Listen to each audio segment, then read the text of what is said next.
c'est une grande ville. J'ai pas eu la chance de me promener en tant que tel, mais je connais au moins Liberté 2, Sacré-Cœur 1 et un peu Fanot, quoi. C'est une super ville. Super. Et quand on a l'habitude de voyager dans les grandes villes africaines, et quand on descend, il y a quelque chose qui fait tilt. Vous, c'est quoi? C'est quoi? A été quelque chose? Qu'est-ce qui vous a le plus marqué? Positivement comme négativement, par exemple? Positivement, dès que je suis arrivé à l'aéroport, il y avait des gens un peu sympas parce que euh, il y a Dodi qui devait venir me chercher, mais qui n'était pas là. Je me suis retrouvé seul.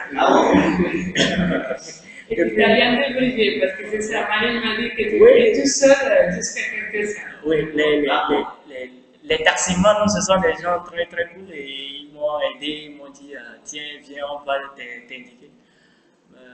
Je leur ai juste donné l'adresse, leur expliqué et ils m'ont amené quoi. Ça m'a beaucoup marqué. Ah, ok, super, Coco.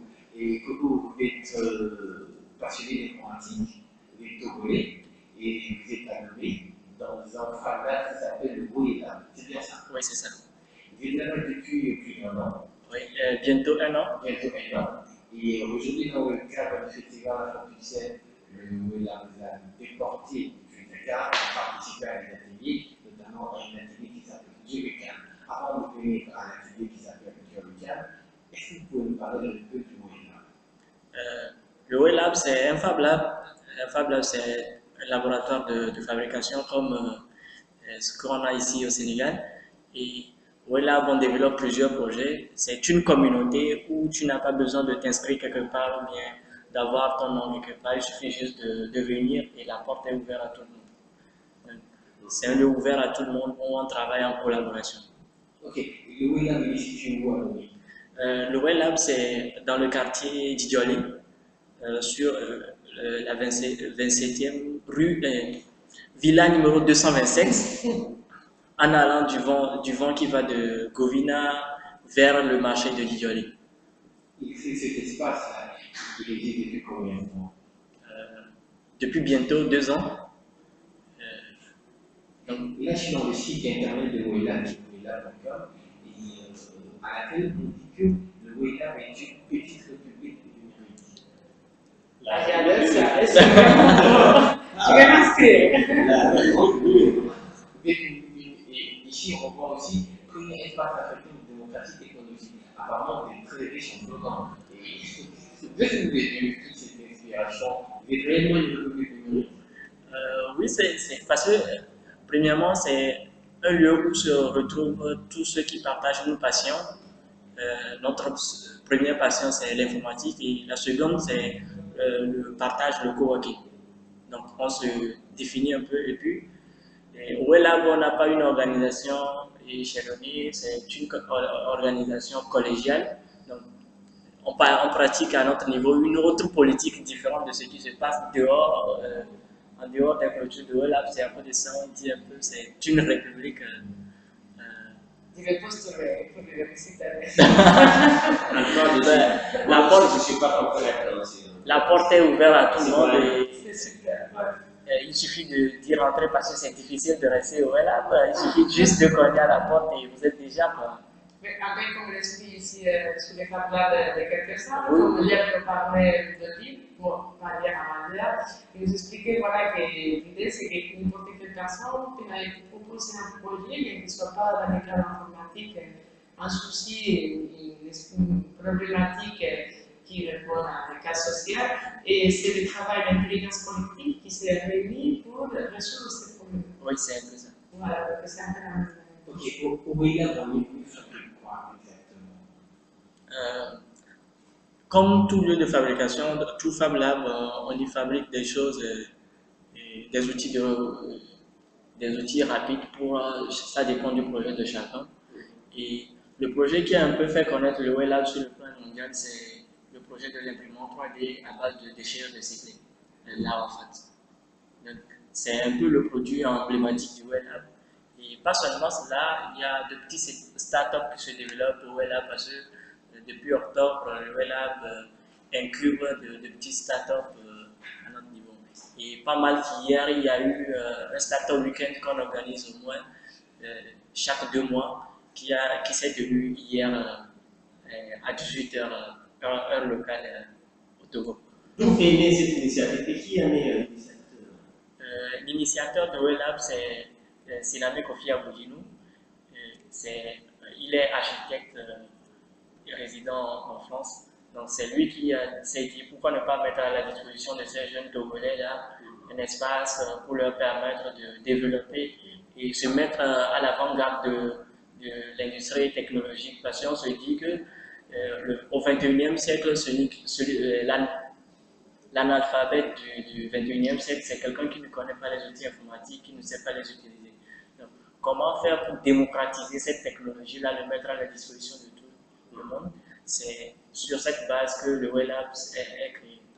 C'est super. Et raconte-nous un peu cette histoire, parce qu'en fait, voilà, Coco, il est venu pour partager cette histoire de faire un ordinateur avec un bidon. Et c'est original. Oui, oui, on l'a vu, je ne croyais pas. Ce matin, c'était comment? Ça fonctionne. Il y a des choses qui. Donc, c'était 2 jours. Oui, 2 jours d'atelier. 2 jours d'atelier, les amis. Et vous pouvez aller sur notre site, sur la page Facebook de quelques-uns, et vous allez voir, vous allez halluciner, vraiment. Donc, raconte-nous un peu comment ça se passe, qu'est-ce que c'était cette idée de GMLab, c'était comment ici à quelques-uns. Pour un peu revenir au projet Thierry, c'est en fait un projet que nous aussi nous avons importé au WellLab à Lomé. C'est un projet né en France par un designer qui s'appelle Romain Chanu, qui a inventé le projet. Et c'est un projet en open source libre de droit que tout le monde peut utiliser et développer dans son pays. Donc c'est dans ce cadre-là que nous avons accueilli le projet au Togo et tout autour nous avons créé une communauté qui s'appelle la communauté Djerikan Togo. Donc, les Djerikan, ce sont des communautés qui sont créées dans plusieurs pays. On a le Djerikan Bénin, le Djerikan CI, il y a le Djerikan Tunis et autres. Donc, c'est dans cette optique-là, parce que le Djerikan Togo, en collaboration avec le WellLab, a déjà créé un autre Djerikan qui est le Djerikan Mali au niveau de l'école ESIO au Mali. Donc, c'est dans cette optique-là, comme il y a Dodi ici et qu'on est en partenariat avec le Fab Lab d'ici, dans le cadre aussi du partage de connaissances, on s'est dit pourquoi ne pas faire un atelier. Et cet atelier aussi, c'est pour lancer la communauté Djerikan. Ici, remercier les amis. Avant, on avait prévu 3 journées pour faire les ateliers. Ils sont tellement motivés qu'à la fin de 2 journées, on avait terminé tout ce qu'on voulait faire. Moi-même, j'étais surpris parce que même au Togo, quand il fallait faire des ateliers, on faisait au moins on passait toute la journée, de 9h jusqu'à 18h pour terminer un djeri ou bien 2 djeris. Alors qu'ici, dans la journée, on a commencé à 10h et déjà à 15h, on avait des djeris déjà montés et qu'il fallait faire les installations. Et seulement, ne pas oublier que c'était des jours ouvrables, donc on ne s'attendait pas à avoir des gens. Donc on a vu plus de 10 personnes, donc c'est déjà un début. Et dire à tout le monde, ceux qui nous écoutent ici, que la communauté Djerikan Sénégal qui vient de naître, c'est une communauté qui est ouverte à tout le monde. Donc, si vous voulez faire partie de la communauté Djerikan Sénégal, on a déjà la base qui est à Kertiosan au Fab Lab. Donc, prendre attache avec les dirigeants, bien ceux qui sont les responsables de Kertiosan et puis vous adhérer au Djerikan.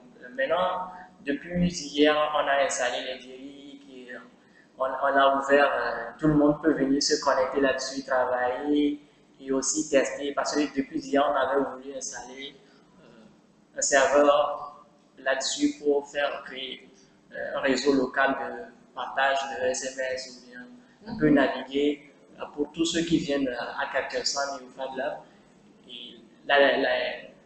Et l'électricité nous avait fait défaut hier, donc on s'y est revu ce matin, c'est pas encore terminé, on espère que jusqu'à dans la nuit, ça va aller passer la connexion aussi. Ouais, ça.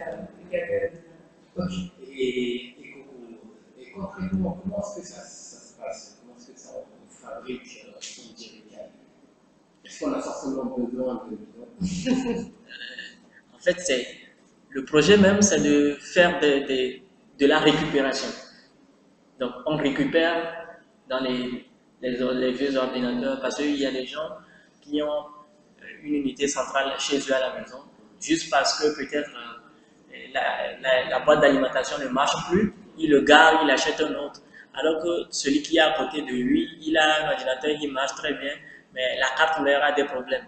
Alors qu'on pouvait utiliser ces deux déchets-là pour en faire un nouveau, redonner une autre vie à ces déchets-là. C'est à la base, c'est ce concept-là, le concept de recyclage. Oui, il faut tester le matériel et voir que le matériel est fonctionnel d'abord, avant de commencer. Et le monter dans un bidon, beaucoup m'ont posé la question, pourquoi ne pas le remonter dans sa charpente originale? Je me dis, moi, du point de vue personnel, si j'achète un ordinateur et que le fabricant me met sa marque dessus, je lui fais de la publicité gratuitement. Donc, si je le fais dans un bidon, ça m'appartient, c'est à moi, je peux le designer, comme je veux, je mets ce que je veux là-dessus comme je veux, je l'utilise comme je veux. Donc c'est aussi un peu ça. Et dans le contexte africain, comment développer le projet Jerry? Pourquoi? Quelle est son importance dans le contexte africain? C'est qu'aujourd'hui, l'Afrique est considérée comme le dépotoir informatique. Donc, comment transformer ce problème-là que nous avons, parce qu'on a plein de déchets informatiques ici, les utiliser pour en faire un avantage. En recyclant des déchets informatiques pour faire un Jerry et le mettre à la disposition de quelqu'un qui n'a pas les moyens de s'offrir un ordinateur, ça participe déjà à rattraper des retards que l'Afrique a accumulés sur le plan informatique.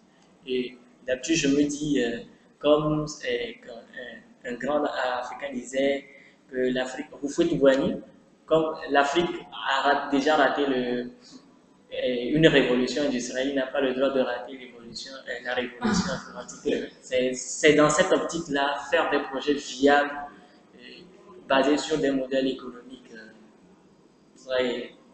allant dans l'avantage de la population africaine. Et comment vous êtes informaticien? Non. À la base, je suis étudiant en économie et j'apprends aussi la langue chinoise au niveau de l'Institut Confucius du Togo. Donc, c'est ma passion pour l'informatique qui m'a fait intégrer ce projet-là. Et aussi parce que, Dieu faisant bien les choses, j'ai rencontré le WellLab il y a de cela un an. C'est un peu ça. C'est quoi la suite de l'aventure pour vous? Il y a quelqu'un qui disait qu'il faut rêver, toujours rêver. Ben, je rêve et j'y travaille pour réaliser mes rêves. Donc.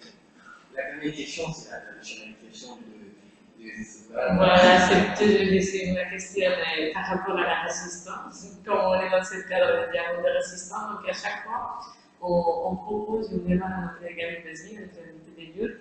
Et comment est-ce que vous faites pour résister? C'est quoi pour vous un rapport de résistance? Dans votre quotidien, est-ce que ça vous interpelle, cette notion de résistance?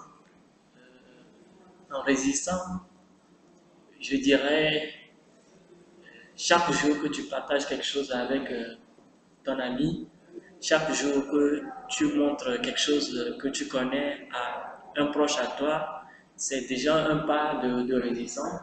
Parce que le savoir, c'est ce qu'on augmente juste en le partageant. C'est la seule et unique chose qu'on augmente en le partageant.